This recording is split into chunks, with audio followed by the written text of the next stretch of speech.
Here's how to get to Shimending from Taoyuan International Airport Terminal 1. Upon arrival, dadaan ka muna sa meat inspection, then proceed to immigration. Prepare your Taiwan arrival card na ginawa mo online or pwede mo rin itong gawin dito. After that, proceed ka na sa baggage claim. Drop by the Lucky Land sa right side ng arrival hall and try your luck para manalo ng 5,000 NTD. After mo matalo kagaya ko, mag-withdraw ka na ng pera dito sa ATM sa airport kasi bihira kang makakakita ng money changer sa Taipei. Then, hanapin mo na yung MRT signs. Punta ka sa left side ng arrival hall kung saan makikita mo ang clock. Then, turn left. Bumaba ka ng B2 at follow the MRT signs. Kung kagaya ka sa akin na nag-book ng MRT ticket via Klook, siguraduhin mong dumaan sa Easy Fly booth para kunin ang physical token for the MRT. You can use my discount code KimbulanCloak. Kapag nakuha mo na yung passes mo, diretso ka na sa ticket gate ng Purple Line papuntang Taipei Main Station. Tap your token sa gate para makapasok.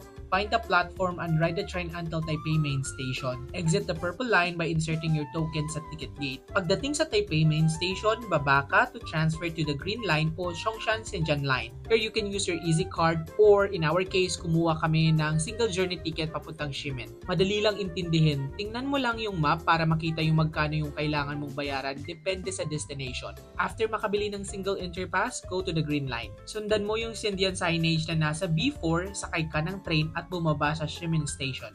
Pagdating mo sa Ximen Station, hanapin mo ang exit 6 which is the Ximending pedestrian area at ang sikat na Rainbow Crosswalk. At ayan, you are now in Ximending.